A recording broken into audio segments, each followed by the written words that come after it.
I tried the impossible today. I tried. Get all the games on the board. And I did it. I did it for you. Okay, let's get into this. And while I'm getting into this, let's see how many of these are wrong, shall we? I put the starting goalies up early this morning. I'm going to look through these games while I'm talking to you people and see how many I'm right about. Okay. So the first game we'll take a look at is down here. It's the Calgary Flames and the Columbus Blue Jackets. So the Flames have got themselves together. And who thought at the start of the year this was going to happen? Remember after game one, you know, the Oilers trashed the Flames and McDavid with a hat trick and everything's coming up Millhouse for the Oilers and the Flames are just done and this is just awful. It hasn't worked out that way. So it's Smith and Bobrovsky. Bobrovsky's likely. Smith's confirmed right now. So if they're in purple, they're confirmed. If they're in red, they're likely or possibly. There you go. Right now, if the Flames started the playoffs, they're playing against Vegas. Right now, if the playoffs started for Columbus, they're playing against Pittsburgh. So there's something else I'm doing with these for today, even though it's 15 games. And this is a matchup between two of the hotter teams in the NHL. I will be keeping an eye on that. Canucks and Pittsburgh. So let's take a look at where I've got them on the board. Nilsson and Murray are both listed as likely. They were listed as unconfirmed at the time that I posted this. The Canucks are 0 points out of the playoffs, but they're not in the playoffs right now because Dallas has more regulation or overtime wins. Matt Murray starts for the Penguins, who of course would be against Columbus if the playoffs started today. And we'll get into playoff matchups tomorrow when there's no hockey games because I'm going to do some fun stuff with that. So Vancouver comes in off of a win over Philly. Now, I don't expect Vancouver to beat Pittsburgh. Here's the thing. I didn't expect Vancouver to beat Pittsburgh when they met in Vancouver earlier this season either. So I'm not making any bets on any of this because Pittsburgh has been so wildly inconsistent and hard to call, and yet they're still in the playoffs right now. So, yeah, that's an issue. The Oilers have confirmed Cam Talbot against Jimmy Howard for the Wings. So that is right here. So Talbot's been confirmed. Talbot didn't have a great game last night. The Oilers are 7 points out of the playoffs, and if the playoffs started today, Jimmy Howard and the Detroit Red Wings would play Toronto. So that would be a fantastic matchup. The first time we've seen that Norris Division matchup in a while. And that would be a playoff series that I would watch very keenly. The fact that Detroit's in a playoff spot and Edmonton isn't, you could have made a lot of money going back in time and saying, yeah, I'll bet you this game is going to be more important to Detroit than Edmonton because Edmonton's kind of out of it. Oh, Edmonton won't be out of the playoffs. Yeah, 7 points out. If they lose this one and coming off that game in St. Louis, I'm not making any bets. I said last night I'm officially off any Oilers bandwagon. I can't argue the teams can turn it around anymore. Just the amount of points they are back of the playoffs and the amount of teams they have to pass to get into the playoffs, it's just they're already so far behind the 8 ball. So Detroit, Toronto would be a great playoff series. We'll see if it happens. Jimmy Howard's having a fantastic season, as are guys like Mantha and Larkin and anybody else who might have been left for dead by us last year. Boston. My Bruins are in New Jersey against Corey Schneider. The Bruins are 3 points out of the playoffs. That might surprise some people. People might be surprised they're that close, and there people might be surprised that they're out of the playoffs. But I think personally, I knew they weren't a playoff team going into this season. I said next year's the year, and I still believe that. I think that this is the year that you get guys in there like McAvoy and whatnot, and you go from there. For New Jersey, this is apparently their year, though, because they'd be playing the Islanders in the first round this year. And that would be a nice old-fashioned matchup, wouldn't it? New Jersey and the Islanders going at it. Schneider and Hudobin are the goalies. So Boston's listened to me, and they've shelved Rask for now. And I don't care if it's due to injury or due to the fact that Hudobin's the better goalie. It's the right call. Hudobin's been really good. Rangers and Carolina. So these guys are both confirmed now. Lundqvist and Darling. Both teams are sitting 1 point back of the playoffs. So this is a key game for both teams. Carolina has been on a hot streak. They're getting better. And for the Rangers, they had that big winning streak, and they've kind of tailed off after that. They want to get some momentum back on their side going into American Thanksgiving. And for right now, that's going to be a really good matchup in net too. Darling is a guy who was maligned quite a bit, and he was maligned. I thought unfairly. I thought 10 games into the season for people to already be saying, he's not a starter, he's not that great. I thought that was crazy. Darling's turned it around, and Lundqvist has proven that he's not that old after all. In a matchup of the capitals, the Ottawa, Canada's capital, for those of you Americans who might think it's Toronto, and that happens. You go down to the States, and what's the capital of Canada? Toronto? No. Toronto's the center of the universe, not the capital of Canada. Ottawa is in Washington. Anderson and Holtby, they've both been confirmed since I put these up on the board as unconfirmed. So, if the playoffs started today, Washington would play Tampa, and that would be an amazing matchup. Here's why. Washington would be the underdog. That's what they've needed. They'd play their first 2 games on the road. No pressure. No one expecting anything. That's what the Capitals have needed. This whole being the favorites thing doesn't work if you're a Capital. And for Ottawa, they're 1 point out of the playoffs right now. So they've gone from looking like a likely home ice advantage in the first round, second place in their division team, to now they're on the outside looking in. And they've got games in hand. They have to use them to their advantage. At least I think they have games in hand. Pretty sure they do. Minnesota's in Buffalo. Let's see how I had this written down. Minnesota and Buffalo. Dubnik's confirmed. Chad Johnson's likely. So Leonard was the unconfirmed. Now it's likely Johnson. Either way, Buffalo's 9 points out of the playoffs. Minnesota's 2 points out of the playoffs. So for Minnie, they got to come out and they got to take advantage of a team that's 9 points out of the playoffs. The prevailing wisdom coming into this season was that Minnesota was one of those teams that looked like a contender, and yet others were saying they were going to fall back. So depending on which week of the year you're looking at, you're right. Sometimes they look like a contender, and sometimes they look like they're falling back. For me anyways, this matchup is one of those ones that feels like an old school hockey matchup due to Minnesota being an old school hockey territory, even though the Minnesota Wild are one of the newer franchises. So these are usually fun to watch. And Buffalo's got to turn it around somewhere, don't they? Come on, Jack Eichel. You said you were going to shoot more. Can you save more? Can you be a defenseman too? I understand too that there's been injuries. And there's fans of teams that are struggling right now that say, well, our team's suffering from injuries. Yeah. And the hockey gods don't take that into account. And certainly almost any team at any point during the year will be dealing with injuries. I look at some teams that have been very fortunate so far and wonder when it's going to hit them. And some other teams that have had massive injury issues and they've come through it okay, or they're waiting to get healthy like Minnie. Okay, Phillies in New York against the Islanders. Bam. So you've got Elliott and Greiss are both confirmed. Greiss apparently is the starter with the Islanders for now. Halak has been struggling. So I would be very surprised if Greiss doesn't get the lion's share of games from here. Elliott, I don't know what's going on here. So Neuwirth, who put up tremendous stats the first couple weeks of the year, has fallen to earth. Elliott came in relief last night. Now Elliott's playing tonight. The Flyers are still 3 points out of the playoffs. Keep that in mind. They're 3 points out of the playoffs. Now, teams ahead of them might have games in hand, but it's not over. Now, for the Islanders, they would meet New Jersey in the first round of the playoffs. So that's kind of fun. But it's not over for Philly.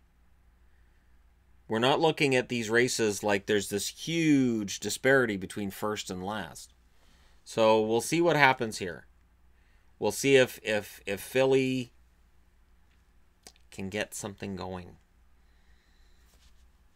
I won't give up on a team 3 points out. Once they're 7 or 9 points out, it's hard to argue in their favor. It really is. And Elliott's a good goaltender. All right, Toronto. Toronto's in Florida. Toronto's angry. Leafs fans are angry. I get that.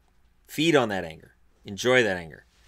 Tonight, Anderson's still unconfirmed against Luongo, who has been. If the Leafs started the playoffs today, they'd be against Detroit. And, of course, Florida's 7 points out. Remember what I said about 7 or 9 points out? I've basically said, yeah, no, it's not happening for them this year. But Luongo's been playing well. And Toronto, I look at that 6-game winning streak, and it's fantastic, and it's great. And now they're against another team that's one of the lower ranking teams. This is where Toronto makes hay. I don't criticize Toronto for the sake of criticizing Toronto. This is where they're making hay. And this is great. Because then when they start playing the Pittsburghs, the teams like Columbus, and a team like Tampa, they don't have to win those games to still be a playoff team because they've made hay against the lower seeds. The teams that aren't going to make the playoffs. So, full marks to Toronto for winning games they should win. There have been plenty of times where I've cheered for a team that's at the top of the league and they just blow it against the teams that they should beat. And I know Leaf fans are going to say, what about Arizona? Arizona came in and played a perfect road game. They won that game. That was a fantastic road win for Arizona. So, you know, it was a combination of the Leafs taking them lightly and Arizona coming in with that killer instinct. Now, Toronto has to have that killer instinct against Florida, and I expect them to. I feel bad for Lou because it's not his fault that his team isn't very good. Okay, Chicago's in Tampa, and I remember when this would have been viewed as potential Stanley Cup final matchup. Now Chicago's 1 point out of the playoffs, and if the playoffs started today, Tampa's playing Washington. It's Vasilevsky. It's unconfirmed that it's Crawford. Highly likely it's Crawford going into tomorrow's break. Chicago needs a win desperately. They need to not be outside the playoffs looking in as soon as possible. And for Vasilevsky, he's having a tremendous season. And it's funny because I've had Tampa fans saying I don't talk up Tampa enough and St. Louis fans saying I don't talk up St. Louis enough. If your team's doing really, really well, awesome. There's not a whole lot for me to discuss and dissect. When your team isn't having any luck like Philly, or your team isn't playing very well like Edmonton, there's a lot more to talk about, a lot more to dissect. You don't do an autopsy on a living being. And St. Louis and Tampa are very much living beings. You can discuss whether or not Buffalo, Edmonton, and some of these teams are alive or not alive. They're Schrodinger's cat right now. And you can make your argument whether it's alive or dead in the box. But either way, the discussion of whether something's alive or dead in the box is more interesting than, hey, this team's doing really well. But, that being said, I will make up for it either today or tomorrow. Oh my god. Seriously? Montreal's in Nashville. Rene's likely, and this has changed. Apparently, Antti Niemi's likely for Montreal. Oh god. So, Montreal's playing against PK Subban. Shea Weber I believe Shea Weber's out of the lineup right now with an undisclosed injury, which is supposed to be just something minor. And now Antti Niemi's in net. Oh, joy. I won't miss this game. So, Nashville, if the playoffs started today, would play Winnipeg. And if the playoffs started today, Montreal would be 5 points out. They're not 7, but they're close to 7. So while Montreal can still salvage this season, and they're talking in Hockey Central today about how do you salvage it, and what do you trade, and what do you move. And the funny thing is, they were like, well, you might call about Pacioretty, you might call about Gallagher. All I could think was, yeah, because if Montreal's going to fix what's wrong with them, you want to see them trade their top 2 scorers. That's a really good idea. Yeah. Sort of like the boat sinking. What should I do? Shoot the hull of the boat. Doesn't seem like shoot the hull of the boat. All right, Pacioretty, Gallagher, Galchenyuk. Yeah, just take anything out.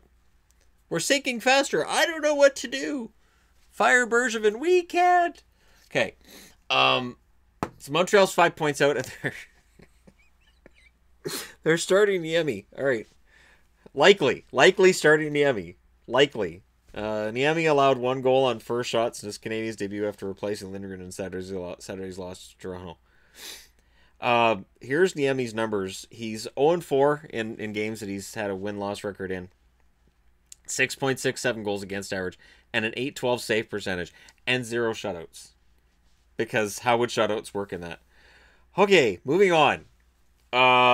Okay, so San Jose and Arizona, there's confirmed starters in this one. It's Jones and Ranta. San Jose's 2 points out of the playoffs.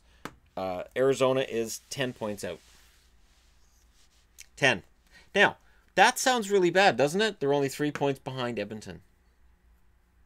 3. So while everybody's had, and they said this on Hockey Central too, we all laughed at these guys, and yet they're within striking distance of these guys. 3-game winning streak. Now they're at home against San Jose. There's my upset of the night right there. I'll say, yep, sure. Arizona wins their 4th in a row. Sure. Yeah. I've been impressed with Arizona's winning streak. I really have. And while we can joke and laugh about what happened with Ottawa, Montreal, and Toronto, the fact is they won those 3 games. They went to Eastern Canada and destroyed the dreams of Eastern Canadian hockey fans. And Ranta being confirmed doesn't surprise me. Jones being confirmed doesn't surprise me either. They are the best of the goaltenders for their respective squads. Ranta by a mile and Jones by less than you would think. Aaron Dell's actually having a decent start to the season. I like Dell a lot. Maybe I'll get into that at some other time. So Dallas is in Colorado. Remember when this was a big matchup? No? You're too young? All right. I remember when this was a big matchup in the NHL. When they were both top guns. And you had Mike Modano and Patrick Waugh and Joe Sakic and Ed Belfour. And now it's not that. But it's a division matchup. If the playoffs started today, Dallas would be playing St. Louis. But Colorado's only 2 points behind that playoff spot. So if Colorado wins today, they could jump into that spot. Depending on what the Canucks would do, since the Canucks are tied for that spot as well. It's kind of a tightly bunched group at that bottom. So Dallas would play St. Louis. Colorado's out right now, but Colorado's playing very good hockey. The thing is they got Bernier in net. Bernier has a 3-4 record, .886 save percentage. Bishop, though, hardly distinguishes himself. 9-6 record with a .908 save percentage. So Bishop has dropped a lot. Remember, he had a .940 save percentage at one point this year. So to be at .908 right now, he has not been very good. He's won his last 2. He had a .979 save percentage in his last 2. He stopped 47 out of 48 shots. Makes a solid option tonight, even on 0 rest. But, again, he's down to a .908 overall. So while he's got this great save percentage over his last 2, I look at that overall mark and I say, he's probably due for a bad game. Colorado could jump on him. Colorado could absolutely jump on Dallas tonight. Vegas is in Anaheim. Malcolm Subban is unconfirmed. Gibson is now confirmed, so that red can turn purple. If the playoffs started today, Anaheim's against LA, Vegas is against Calgary. Notice I put CAL instead of CGY. I see it CGY all the time, but some people don't like that. CAL, of course, means California too, so part of the reason CGY became the designation. Anyways, I think too part of the reason why it's PGH, I think PIT in official NHL record books may very well be the Pittsburgh Pirates of the 1920s. Don't quote me on that. It's just one of those things I look at. That's kind of weird.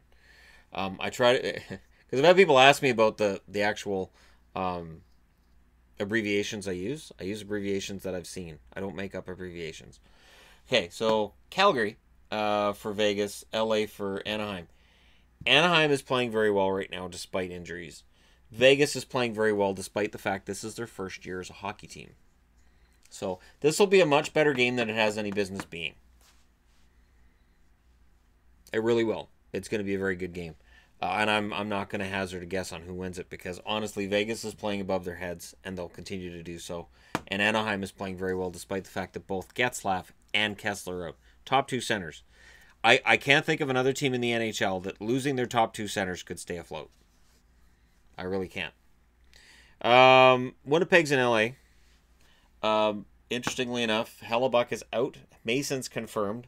Jonathan Quick is likely for the Kings. Mason's back up to an .892 save percentage. He's been a lot lower than that. But I want to be optimistic about Winnipeg. I do. And they've got a very good standing right now. But going into LA should be angry. I'm still waiting for this angry LA to show up that's pushing back against this recent slump they've had, and they haven't shown it yet. So can Winnipeg go in and impose their will? Can Steve Mason play well as he did in his last game? Or is LA going to take advantage of Mason, and are we looking at a potential loss for Winnipeg? It'll be interesting to see. And then there's one team that has the day off, and I need to discuss them a little bit. So here's St. Louis, who have the day off, and they would play Dallas in the first round. They are the number 1 seed in the West. Dallas is the number 2 wild card. This is the best team in the West. Regardless of where they are in power rankings, they are the best team in the West. Right now, at the quarter mark, Pietrangelo looks like he's going to be a Norris Trophy contender or winner. Jake Allen's looked great in net at times. He's definitely been good enough that they should be dangerous in the playoffs. They've got the best first line in the NHL, and Braden Shen is playing the best hockey of his career, which has to be upsetting to Flyers fans. Tarasenko looks just as damn good as I said he would be before the season. He's not getting that Maurice Richard trophy like I thought he would, but the Rocky Richard trophy is not completely out of his sights either. I do think the Kucherov's going to fall off, and that we'll start seeing Tarasenko get into that conversation again because he's really, really good. St. Louis is a team made up of a bunch of players who are having fantastic seasons. And we can call them career years if we want. And sometimes you have a team that everybody's having a career year. Again, it's got to be kind of maddening for Minnesota fans who, as soon as St. Louis got Mike Yeo, said, well, Yeo sucks. And again, I watched Canuck fans say that about Vigneault when he went to the Rangers too. It's funny how a coach in one environment does better than he did in another. Mike Yeo's the perfect fit for the St. Louis Blues. And when it comes to who are the most likely Stanley Cup champions right now, I'll get into that tomorrow too. Spoiler alert, St. Louis is up there. Absolutely. So I will talk to you guys about that tomorrow. Here are your 15 matchups for tonight. I apologize, this video is longer than normal, but it's 15 matchups. So I tried to make it interesting for you guys. Let me know what you guys think. Don't forget to hit like and subscribe if you're browsing your way through, and enjoy the hockey tonight, because there's going to be a lot of it. A ton of it. A cornucopia of hockey. No matter what kind of game you want to watch. You want to watch 2 contenders? Pick one. You want to watch 2 pretenders? Pick one. You want to watch 2, maybe they're good, maybe they're not? Again, same thing, pick one. Thanks for watching, and I'll talk to you again soon.